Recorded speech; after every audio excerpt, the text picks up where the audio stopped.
what do you think the borrower's priorities are as we move into 2025? Now, what is it that they're really looking for from a lender?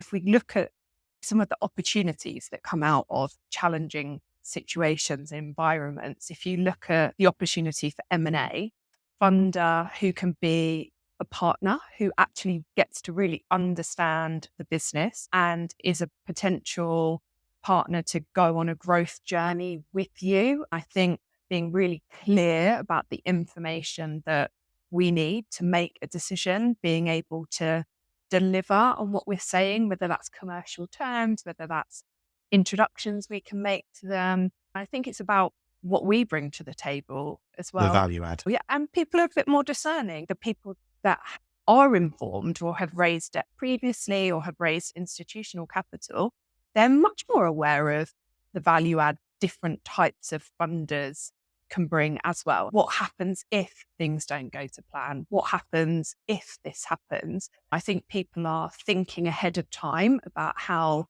that partner will react and respond. So I think that's a key part of the diligence they then do on us. Yeah, sure. And what part do you think collaboration has to play?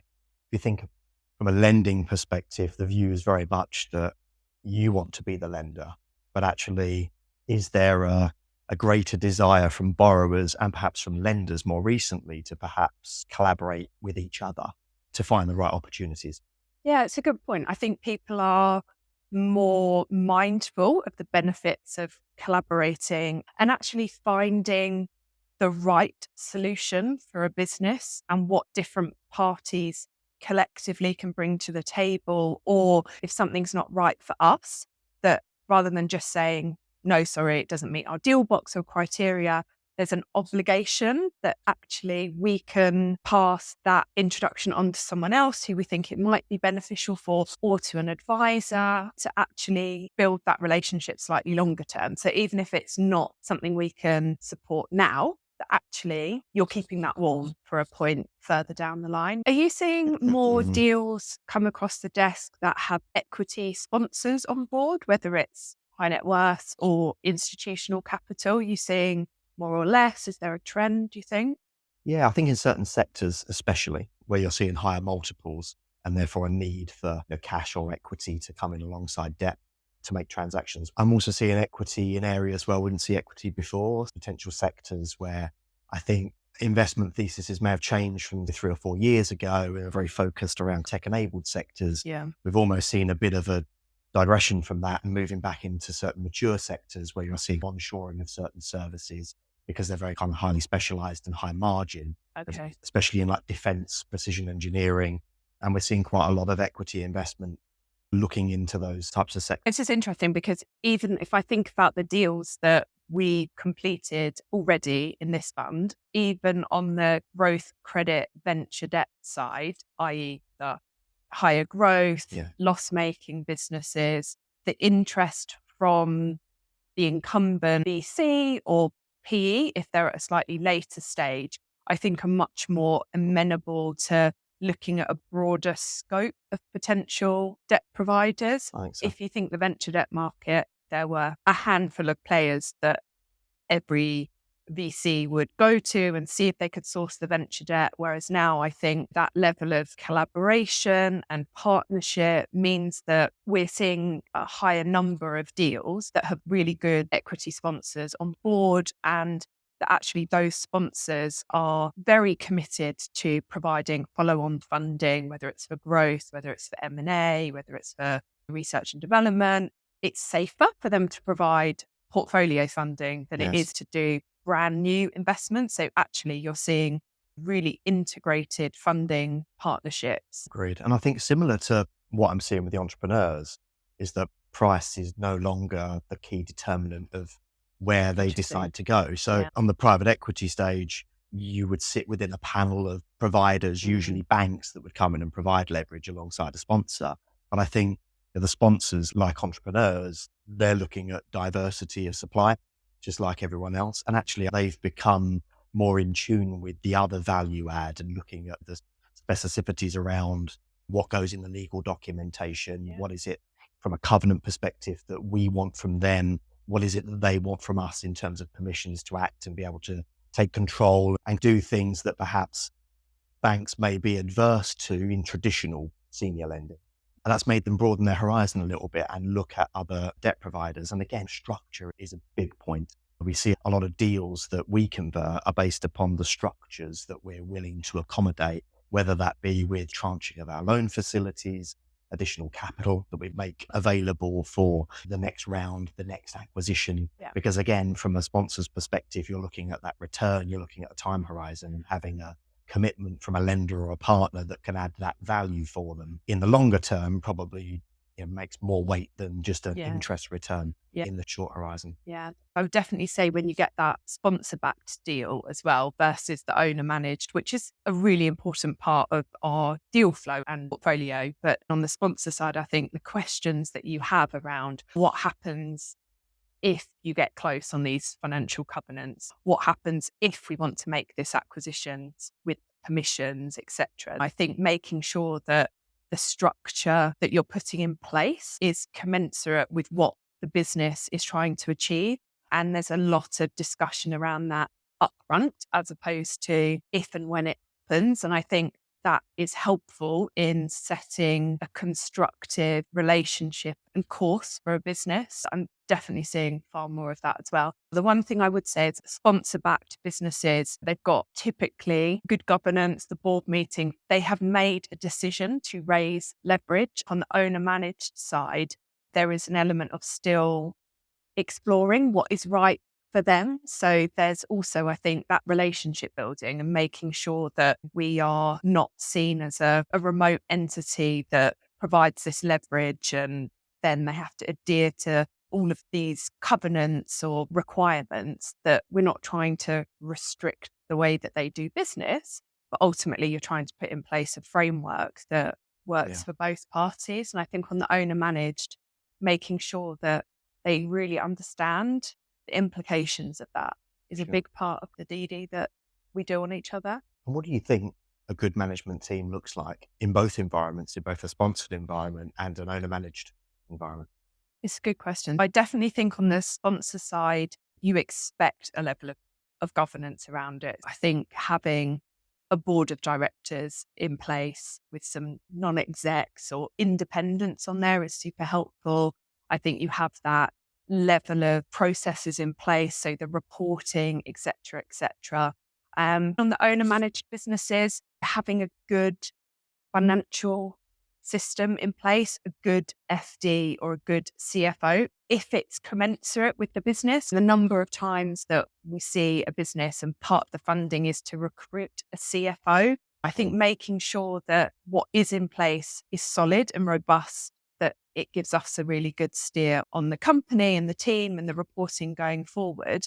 But I think that management team where there's incentives in place for the wider team, there's a succession plan, there's a mix of skill sets is really important. So I think it's always very refreshing to see a team that if they haven't been through a raise or brought in external finance, they've thought about it. They've thought about what makes a business robust and almost future proofs some of those hurdles that they have to go over, that they've put some of these things in place already.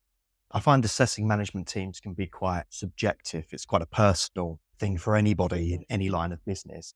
What do you personally look for when you're assessing a management team? But the smaller SME part of the market, so much is done on actually that face-to-face interaction with the management team, going to the office, talking to them, spending time with people to really gauge what is their experience, what is their track record, are they actually really great salespeople and are saying and doing all the right things, but ultimately are not delivering operationally or strategically. So to actually see that in action, I think is absolutely fundamental. And then I think it's looking at how they've built the business, the types of skills that they've recruited, the culture of a business. And I think all of those things you only get when you see people in person and you get to know them. I think during COVID, it was so difficult to go to site to meet people and you were doing all things remotely. Whereas now it's back to objectively looking at track record, doing all the KYC and AML and fact checking everything, but actually spending time with a team, and getting to know them and understand them is so fundamental. Yeah, I find that observing people in their own environment tells you a lot about who they are, especially as a leader. If I'm thinking of a CEO, I'm looking at how they interact and how people interact with them when they walk through the office. Is there a respect there? Do people look down? Are they looking up? It's all the things from a corporate background I know and I've felt when I've worked in those types of environments. So seeing how other people interact with management, I think is really important. You don't get a feel for that either on a video call or if they come to your office. So again, I think that kind of personal touch, going to understand a business, see people in their own environments is really important to kind of understanding the type of person or people or team that you're investing in. And the focus on strategy is really important for me. I'm always wondering, what's the strategy for this business moving forward? Because from a lender's perspective, you make a decision based on a point of time. Additionally, you look backwards and you look at the track record and you ask yourself the question, does this seem like a reasonable request? Is this something that's affordable? And therefore, you make a decision based on the point in time. But the reality is that decision needs to hold true for 3 years, 5 years, however long your investment or your loan sits there. And buying into the strategy is really important when you're getting involved both in a sponsor and sponsorless environment. Everyone's strategy needs to be aligned. And then that's something that you need to be able to qualify and buy into and kind of look back through time and ask, is that viable? Does that seem like it's going to work, given the social context that we find ourselves in? I think you get a really good feel for the team as well when we're going through our due diligence process, whether it's negotiating legal documents and seeing how people respond to those or the things that concern them or that get raised.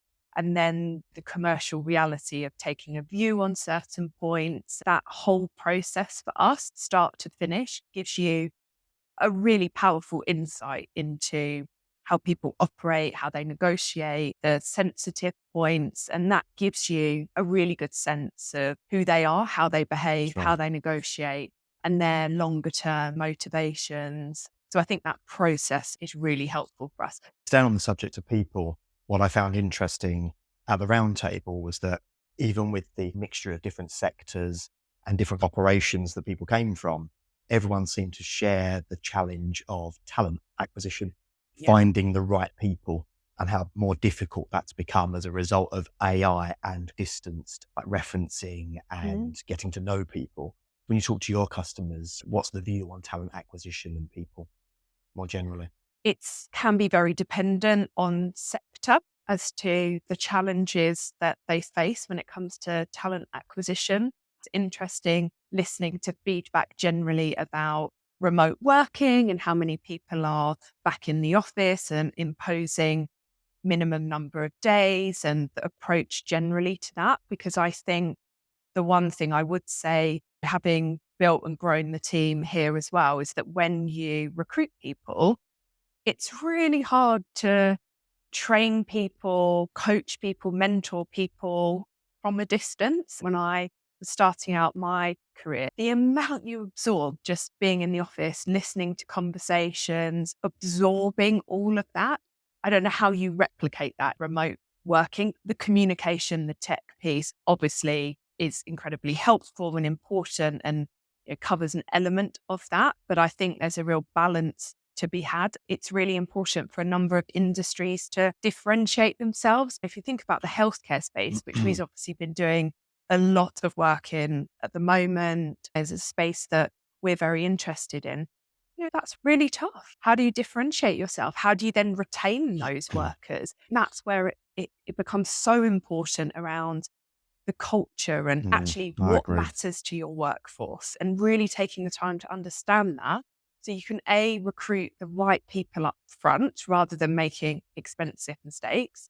And secondly, then how do you retain them? So having really good training in place, having good incentive packages in place, knowing culturally what attracts people, what retains them. Those things are becoming ever important actually in the workforce. Giving people a sense of self-esteem that comes from doing something that's meaningful to them, which obviously is embedded in a company's values and its organizational culture, is really important to getting people engaged at an early stage when they join. I found that places in the past where I've worked, the culture just isn't there, and it's really difficult to almost manufacture a performance and get out of bed every day and get yourself motivated to go to a place where you just don't feel aligned, either in your beliefs or values with what the company's trying to achieve.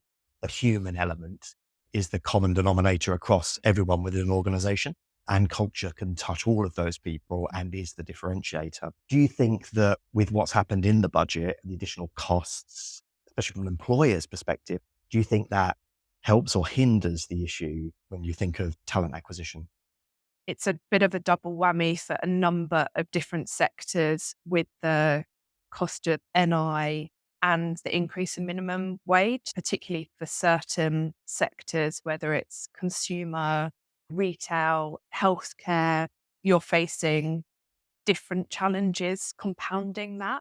However, I think companies, and this was the feedback that I thought was actually very reassuring from the report that we've done, that people are maintaining their growth strategy. People are just really discerning. They do things now in a really well thought out way. People are not, oh, let's hire loads of people. It's a, no, let's really think about this. Let's have a really sensible strategy in place. Let's look at how we're funding this. Let's sensitize this and look at plan A, B, C, and D if this doesn't happen or we're impacted by this.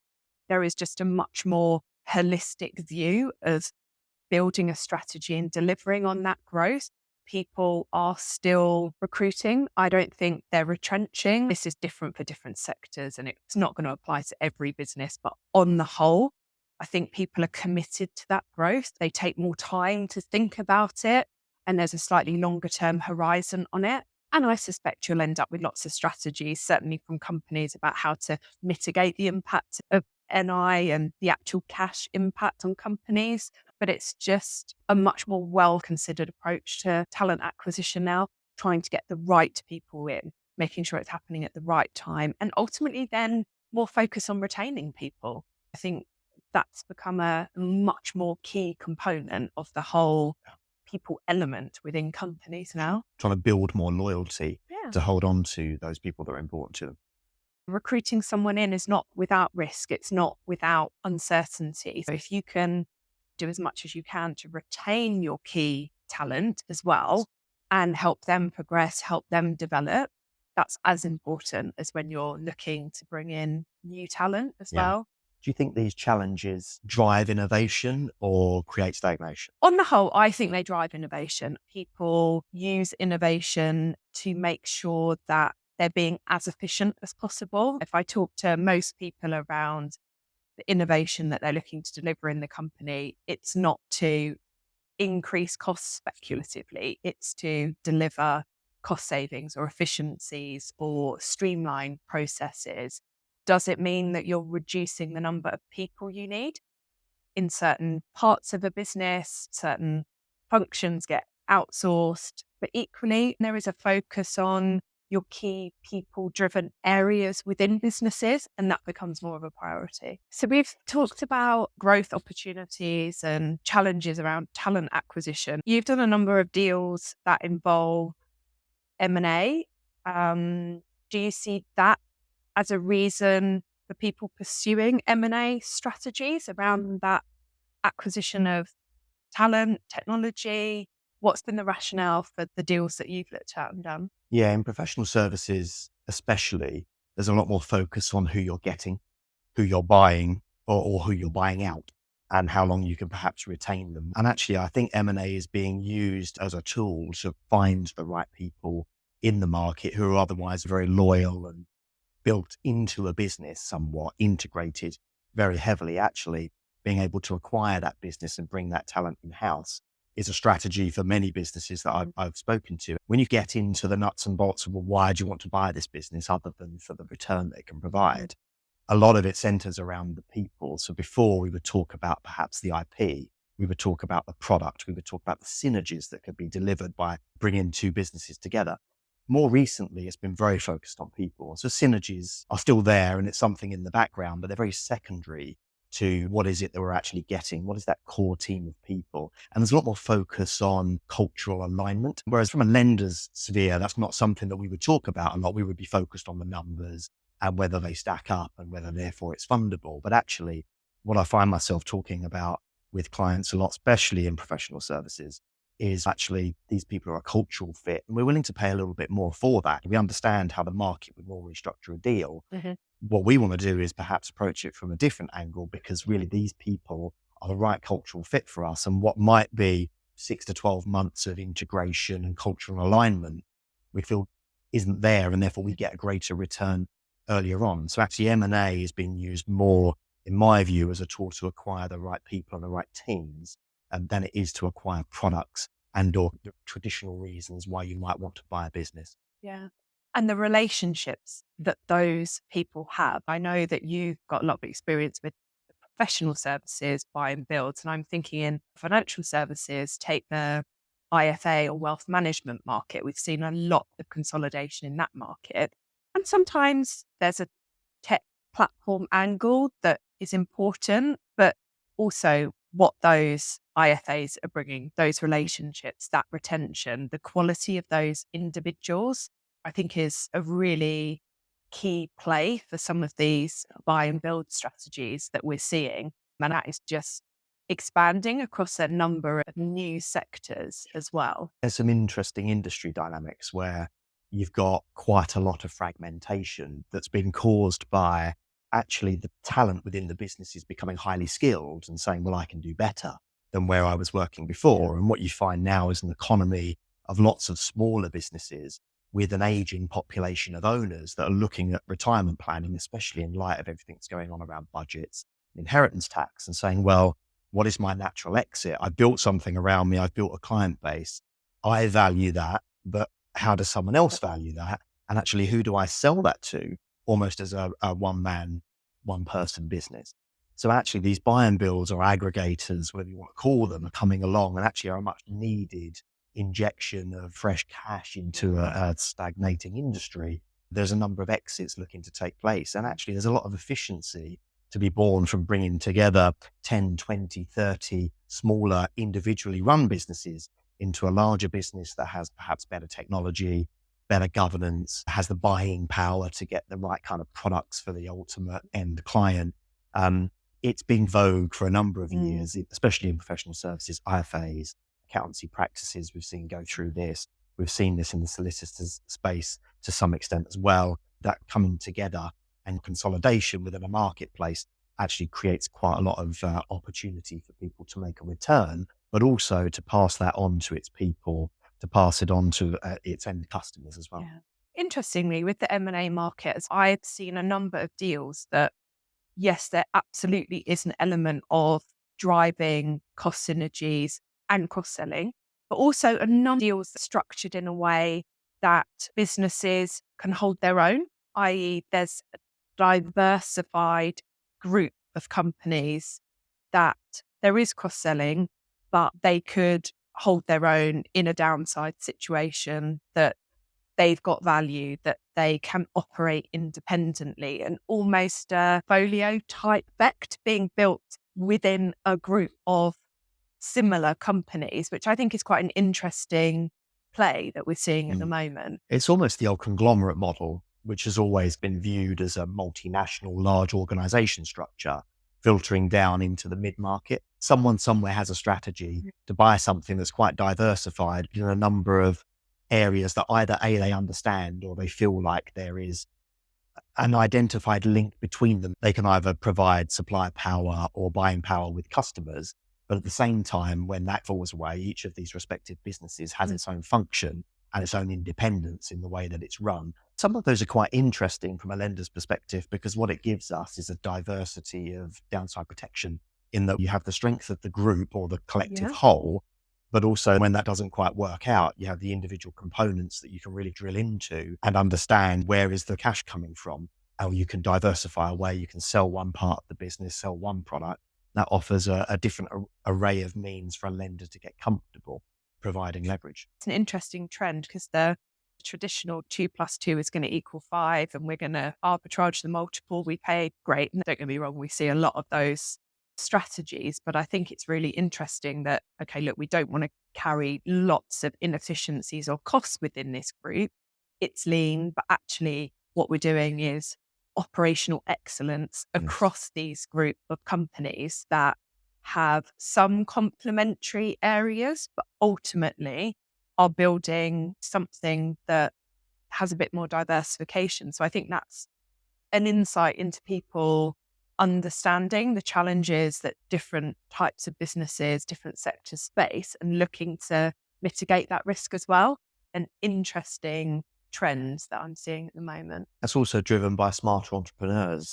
The ideas that they have around structuring deals is probably a lot more diverse than what we've seen in the past. Entrepreneurs have always had a tendency to follow the pack. So if someone's done a deal that looks like A, another person will approach and do a deal that feels like A, because they know that the seller will look to the market and go, well, that feels right. But I think given where the market is and the demand from a macroeconomic perspective that are pushing people to sell businesses, I think that business owners are more amenable than they used to be. So actually, in some of these instances whereby 2 + 2 doesn't equal 5, it equals 4, 4 is still enough. Okay. And that's okay, because actually they're able to structure a deal where the risk is shared, and therefore the leverage that required is actually quite modest vis-a-vis what the business can actually afford to take on. Comes back to that assessing the management team part. If you can structure really good deals and have a good formula, methodology, and you kind of stand by the principles that you set yourself, there are deals to be done in the market.